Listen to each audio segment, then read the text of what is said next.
Welcome back to The Heat. Egyptian President Abdel Fattah al-Sisi opened the conference by asking Israel to accept the Arab Peace Initiative. And UN Secretary General Ban Ki-moon urged the Israelis and Palestinians to secure lasting peace. Well, joining us now from California is Omar Dajani. He has worked as a senior legal advisor with the Palestine Liberation Organization and is currently a law professor at the University of the Pacific. And with me here in the studio in Washington, D.C. is Dan Arbell. He is a 25-year veteran of the Israeli Foreign Service and a senior fellow at the Center for Middle East Policy at the Brookings Institute. Gentlemen, thanks to both of you for joining us. Dan, let me start with you. We just talked with Jan Egeland. He was in Gaza earlier on. He's coordinating relief efforts for the Norwegian Refugee Council. He told us that at the moment, 30 trucks with building supplies are getting into Gaza for reconstruction, whereas what is needed right now is something like 440 trucks. And he says at the rate we're going at the moment, reconstruction is going to take 20 years. Israel obviously has security concerns, but how does one overcome the concerns on the both sides? 20 years, you will agree, is a long time. Absolutely, thank you. This is definitely a big challenge for all parties concerned.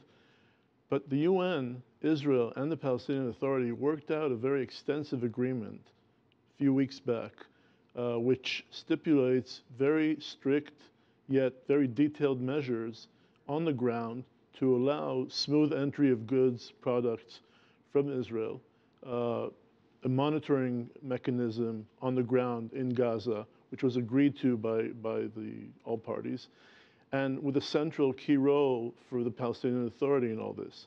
So once this Cairo conference is over, a sizable amount was donated to the Palestinian Authority, $5.4 billion.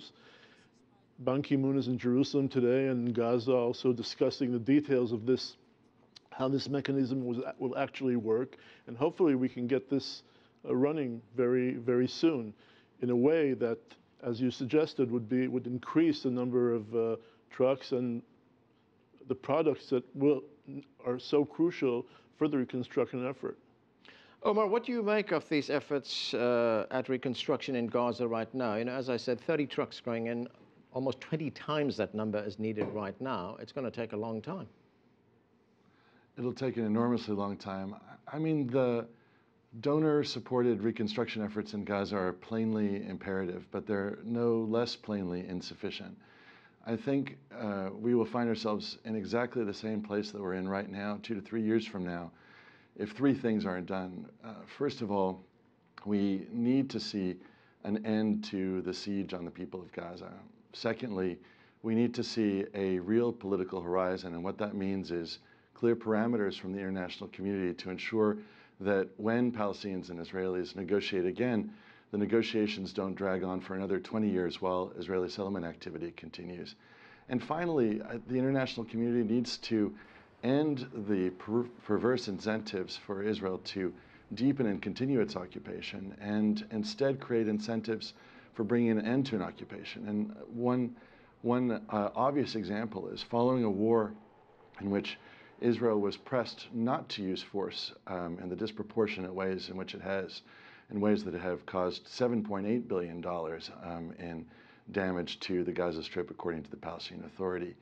There's something perverse about the international donor community needing to step in to finance the reconstruction of Gaza rather than Israel stepping up to pay for the damage that it's incurred. Okay, Dan, so you have it there. You know, you've got the practical issues of reconstructing Gaza, but you also have all these other political issues which need to be fulfilled as well. I mean, they should go hand in hand, shouldn't they? Absolutely. I think that the reconstruction effort, as important as it is not enough.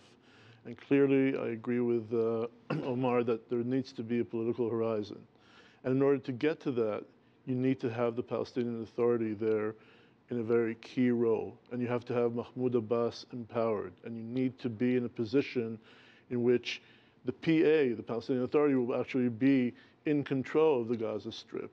And in such a way, you can ensure that, first of all, you can bring at a certain point to the demilitarization of the Gaza Strip and to the dismantling of Hamas, which are also, from Israel's point of view, two very crucial elements that need to be fulfilled if we're going to talk about any situation that we can prevent, like Omar has said, another round of violence in 2 or 3 years. So there are many, many aspects that need to be dealt with. Clearly, there's a need for a political horizon. But as long as Hamas is in the picture, it complicates things. And for Israel, any Israeli government will, at this point, as long as Hamas is unreformed, cannot negotiate with Hamas. So, Omar, we have a situation there where, as you pointed out, the Palestinians have certain conditions that they'd like to be met insofar as getting this movement on the ground politically. What about the Israeli concerns that they want security? They want some kind of a guarantee or some kind of assurance from the Palestinians that Gaza won't be used as a launch pad for rockets again. I think that it's extremely important, as Dan says, that the Palestinian Authority reestablish control within the Gaza Strip, that the occupied Palestinian territory is once again unified under a single Palestinian government. And I am encouraged to hear Dan emphasize that point. I think that establishing conditions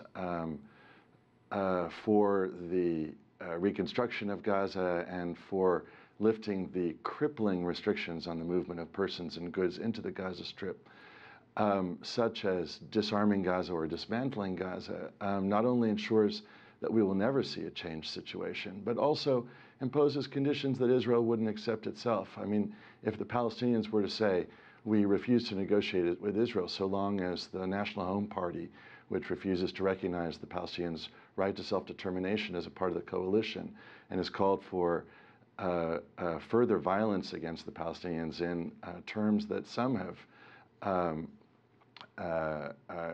characterized as genocidal. I think that those kinds of conditionalities would be rightly refused by Israel. We have to deal with all of the players in our respective political arenas in order to get to the next step, which is serious peace talks within the framework of international parameters, which I hope the International Security Council will entertain and hopefully in the coming weeks lay down. So, Dan, you have a situation right now where the Palestinian unity government is now ruling over West Bank as well as Gaza right now. That unity government, of course, has Hamas in it. If Israel starts negotiating with the Palestinian Authority, in effect, they would be negotiating with Hamas as well, wouldn't they? Yeah, well, as I said, it's a complicated situation. And look, Israel pulled out of Gaza in 2005, vowing never to return. Since then, donations and international assistance to the Gaza Strip,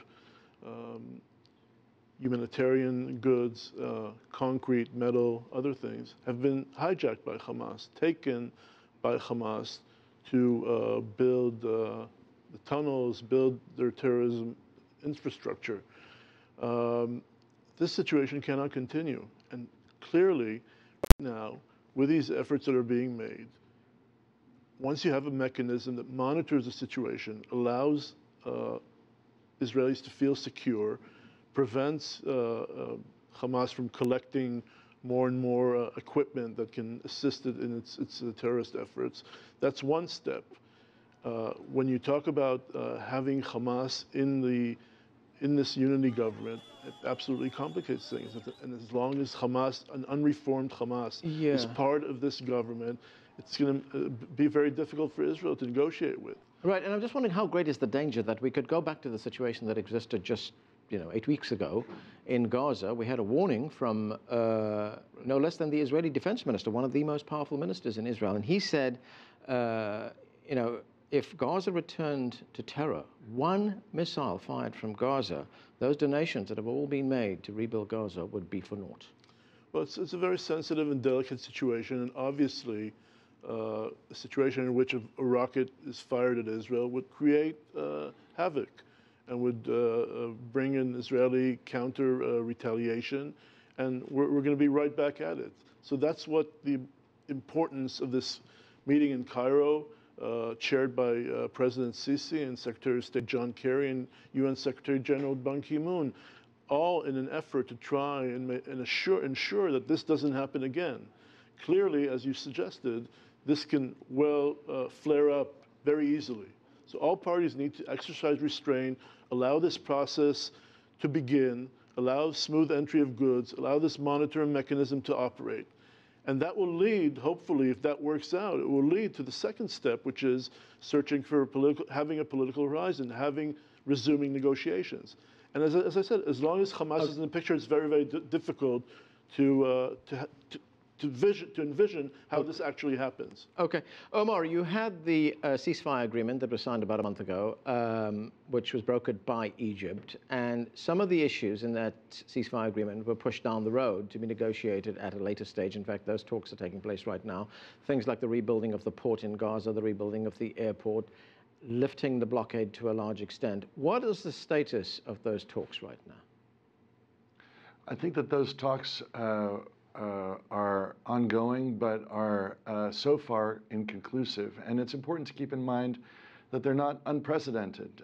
Back in 2005, we had an extensive round of negotiations that were brokered by the Bush administration that included precisely the same agenda: rebuilding the seaport, ensuring that Gaza's infrastructure was also strengthened, and that its economy could be launched into the 21st century.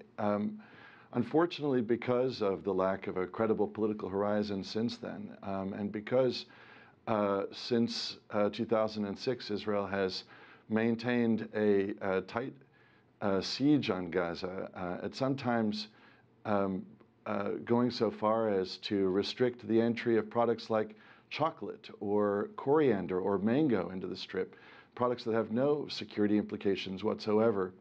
It's been very difficult to focus on the kinds of projects that could transform the situation in Gaza rather than incremental measures that have very little chance of doing so. I think that right now, as important as the situation in the Gaza Strip is, and it is critically important to bring relief to the Gazan people, we can't lose sight of the need for a political horizon. And that's where the international community has a responsibility to act now, and to act at the highest level, such as the Security Council. Right, Dan, what is the bottom line for Israel to allow more trucks to get into Gaza, to allow building materials to get in so that reconstruction can proceed at a faster rate? I mean, Jan England, who I referred to earlier on, one of his suggestions was that, look, you can have a screening process. Heathrow Airport screens thousands of people every day. Can we not do that at the border posts that go into Gaza? Screen people and goods going in. Absolutely. Screening is a very important component in this mechanism, but also there is going to be monitoring in the Gaza Strip conducted by UN inspectors with equipment that will be donated by the donor community.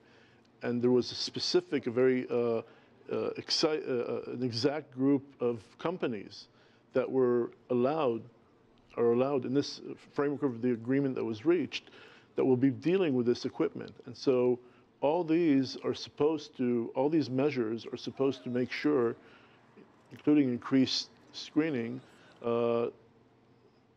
all this will allow this process to become smoother, and hopefully will allay the concerns that Israelis have regarding the security aspects of it.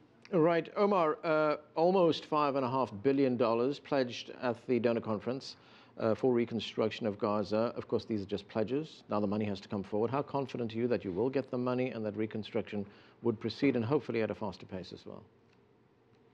I'm worried about it. I think that the past record, the track record, is not very good on this front.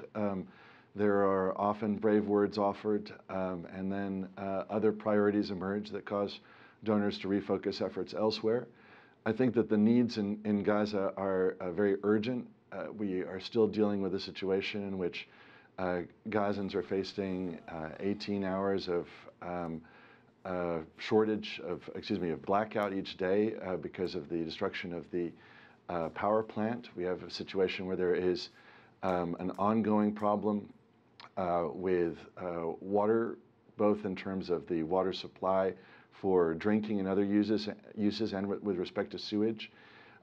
These basic needs must urgently be met. And so I think that the concerns that Jan Egeland has raised about the pace of change are tremendously important. Okay, gentlemen, we're going to have to leave it there. That's Omar Dajani talking to us from San Francisco in California. Dan Arbell with us here in the studio. Thank you to both of you. And that's it for this edition of The Heat. Tomorrow we'll